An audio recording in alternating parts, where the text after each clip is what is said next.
오늘은 보유 중인 자사주의 처리 방안에 대해 설명드리겠습니다. 이 내용을 설명하기에 앞서 회사가 자사주를 취득했을 때 회계상으로는 어떻게 처리되고 세법상으로는 어떻게 처리되는지, 그리고 소각이 되면 재무제표가 어떻게 변하는지 먼저 간단히 말씀드리겠습니다. 이 기초적인 이해가 있어야 이후 내용을 더 쉽게 받아들이실 수 있습니다. 다들 아시겠지만 자산은 항상 부채와 자본의 합으로 구성된다는 점을 기억해 주십시오. 예를 들어 자산이 110이고 부채가 50이라면 자본은 60이 됩니다. 이 자본은 주주가 처음 출자한 자본금과 영업을 통해 벌어들인 이익 잉여금으로 구성될 수 있습니다. 이 상태에서 자사주를 10만큼 취득했다고 가정해 봅시다.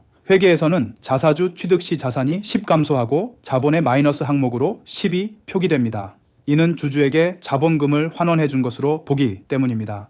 반면 세법에서는 자사주 취득을 다른 회사 주식을 취득한 것과 동일하게 자산으로 취급합니다.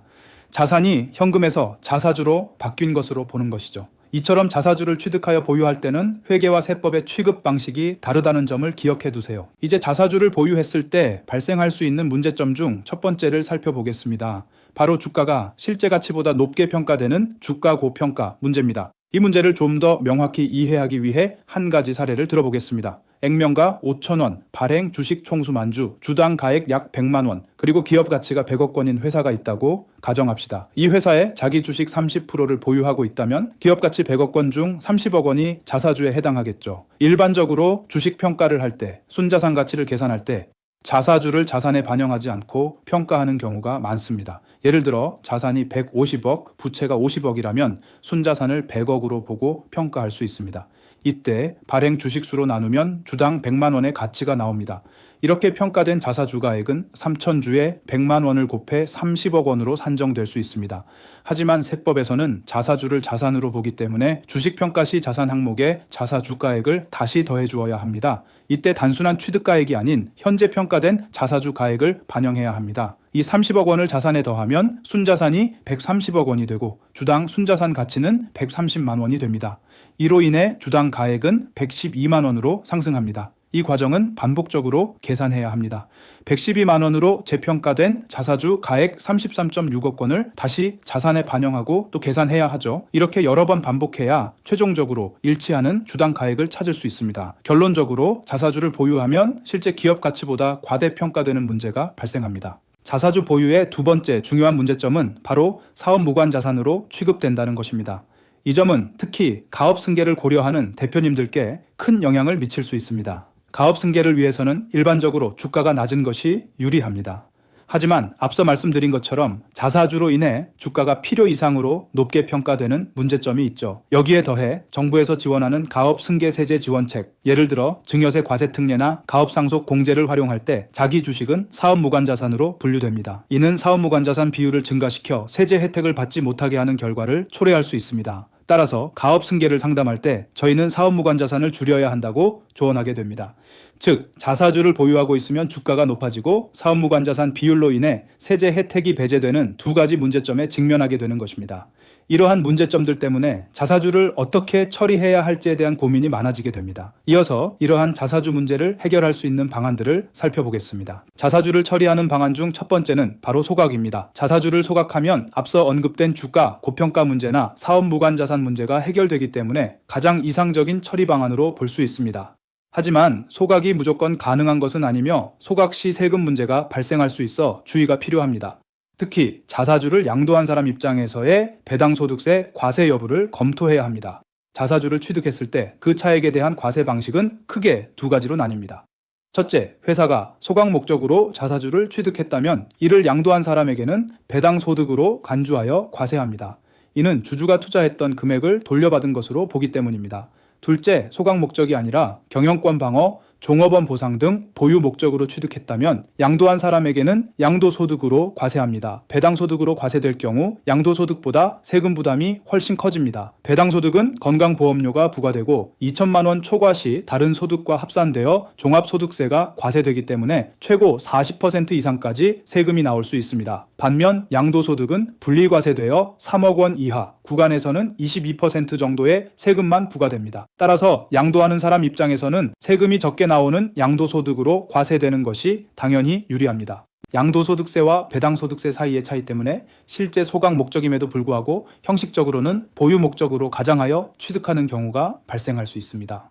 과세관청은 이러한 행위를 용납하지 않으려 하기 때문에 실제 소각을 시키지 않았더라도 실질적으로 소각 목적이었다고 판단되면 배당소득으로 과세할 수 있도록 규정하고 있습니다. 이와 관련하여 중요한 과세 사례가 있습니다. 한 청구인이 보유 주식 전부를 자기 주식으로 양도하고 양도소득세를 신고 납부했습니다. 그런데 약 8개월 후 회사가 해당 자사주 전부를 이익인격음으로 소각했습니다. 이에 서울지방국세청은 이 주식 취득이 처음부터 소각 목적이었다고 판단하여 의제배당으로 보고 종합소득세를 부과했습니다. 하지만 법원은 다른 판단을 내렸습니다. 첫째, 자사주 취득 시 주주들에게 발송된 서면 통지서에 취득 목적이 보유로만 기재되어 있었습니다. 소각 목적이라면 재무구조 개선 등 소각의 의도를 명확히 밝힙니다. 둘째, 주식 양도 후 실제 소각까지 8개월이라는 상당한 시간적 강역이 있었습니다. 셋째, 회사 주식의 100%를 취득한 더원홀딩스의 요청에 따라 소각이 이루어졌다는 내용 증명서가 있었습니다. 이는 양도한 주주와 소각 결정이 무관함을 보여줍니다. 이러한 사정들을 종합하여 법원은 자사주 취득 당시의 목적은 소각이 아닌 보유에 있었다고 판단하였고 의제배당으로 과세한 처분은 위법하다고 결론 내렸습니다. 이 판례를 통해 소각 시 배당소득세 과세를 피하기 위한 3가지 주요 요건을 도출할 수 있습니다. 첫째, 자사주 취득 목적이 보유에 있다는 점이 주주총회 의사록 등에 명확히 기재되어 있어야 합니다. 둘째, 지분을 양도하고 회사를 떠난 공동사업자나 투자자가 자사주 소각에 대한 회사의 의사결정에 영향을 미칠 수 없는 위치에 있어야 합니다. 셋째, 자사주 취득 시점과 소각 시점 사이에 상당한 시간적 강역이 존재해야 합니다. 이 요건들이 충족된다면 자사주를 소각해도 양도자에게 배당소득세가 과세되지 않을 것으로 예상됩니다. 자기 주식을 소각할 때 고려해야 할 또 다른 세금 문제는 바로 남아있는 주주에게 발생할 수 있는 증여세입니다.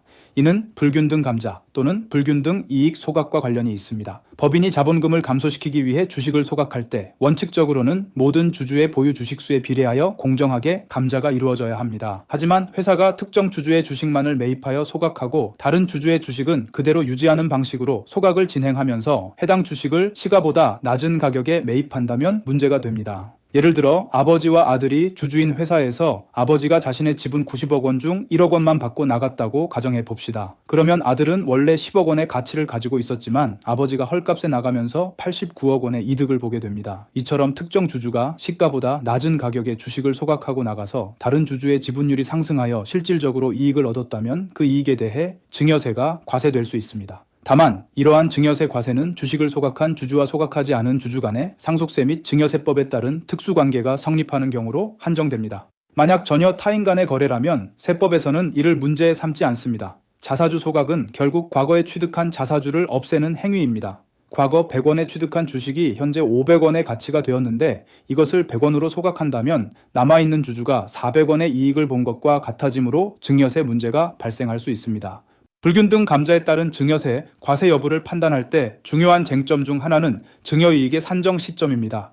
취득할 당시 시가로 취득한 주식이라 하더라도 시간이 지나 주가가 상승했을 때 소각 시점의 가치로 증여이익을 판단하는 것이 맞는지에 대한 논란이 있습니다. 판례는 증여이익의 산정 시점을 소각 시점으로 판단하고 있습니다. 즉, 현재 시점에 높아진 주가를 기준으로 증여이익을 계산한다는 의미입니다. 이 점은 실무에서 소각을 계획할 때 매우 신중하게 접근해야 하는 부분입니다. 그렇다면 남아있는 주주에게 증여세 과세를 피하기 위한 요건은 무엇일까요? 크게 2가지 경우가 있습니다. 첫째, 자사주 양도 주주와 기타 주주들 간의 특수관계가 없어야 합니다. 처음부터 특수관계자가 아니었거나 소각 시점에 특수관계가 끊겼다면 증여세 문제는 발생하지 않습니다. 임원이나 직원이 양도 후 퇴사하여 3년이 지났다면 특수관계가 끊길 수 있는 대표적인 예입니다. 둘째, 자사주 취득 시점 주가와 소각 시점 주가의 차이가 시가의 30% 또는 3억 원 이상이 아니어야 합니다. 즉, 차이가 이 기준을 넘지 않아야 합니다. 이 2가지 조건을 모두 피해야 증여세 과세를 면할 수 있습니다.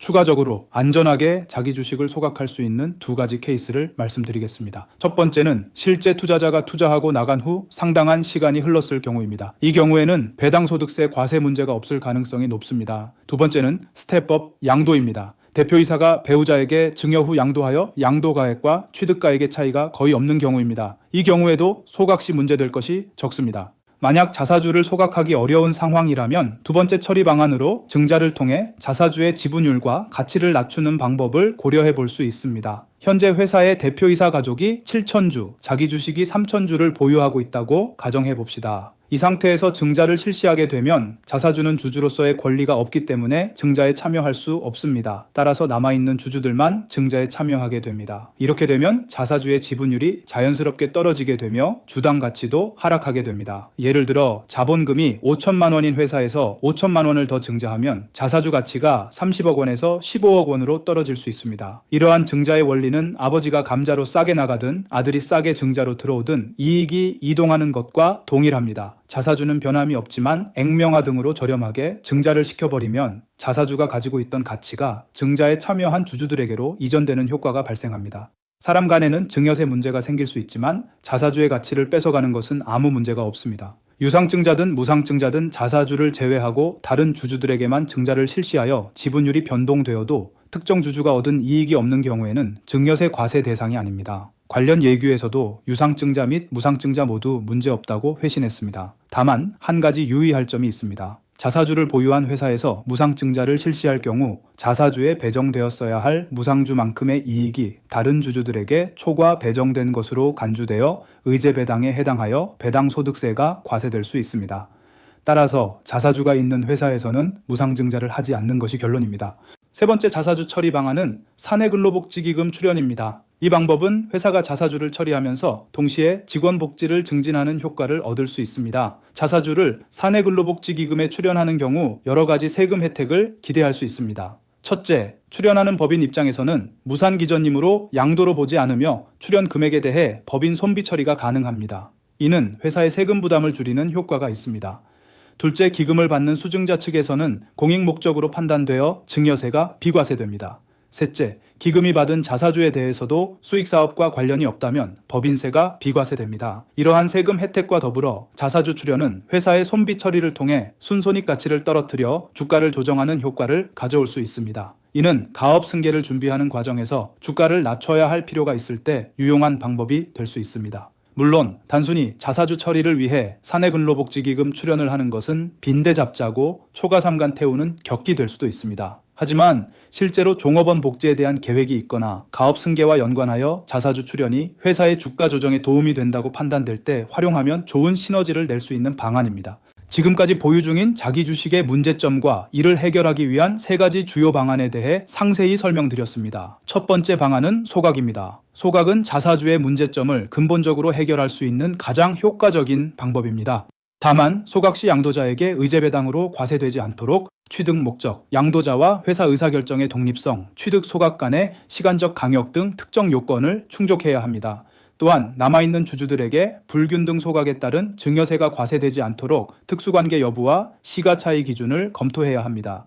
두 번째 방안은 증자를 통해 자사주의 가치를 낮추는 방법입니다. 자사주는 증자에 참여할 권리가 없으므로 증자를 통해 자사주의 지분율과 주당 가치를 희석시켜 과대평가 문제를 해소할 수 있습니다. 유상증자와 무상증자 모두 활용 가능하지만 자기 주식이 있는 상태에서 무상증자를 하면 다른 주주에게 의제배당이 과세될 수 있으므로 주의해야 합니다. 세 번째 방안은 사내근로복지기금 출연입니다. 이는 자사주를 처리하면서 법인세 손비 처리, 증여세 비과세 등의 혜택을 받을 수 있으며 가업 승계를 위한 주가 조정에도 기여할 수 있습니다. 이 세 가지 방안은 각각 독립적으로 존재할 수도 있지만 회사의 상황에 따라 일부는 소각하고 일부는 증자를 통해 가치를 낮추거나 일부는 사내근로복지기금에 출연하는 등 혼합하여 활용할 수도 있습니다. 이외에 보유 중인 자사주를 해결할 수 있는 다른 큰 방법은 많지 않을 것입니다. 따라서 이 세 가지 방법을 잘 이해하시고 각 기업의 상황에 맞게 적절히 활용하여 자사주 관련 문제들을 효과적으로 해결하시기를 바랍니다. 이상으로 강의를 마치겠습니다. 감사합니다.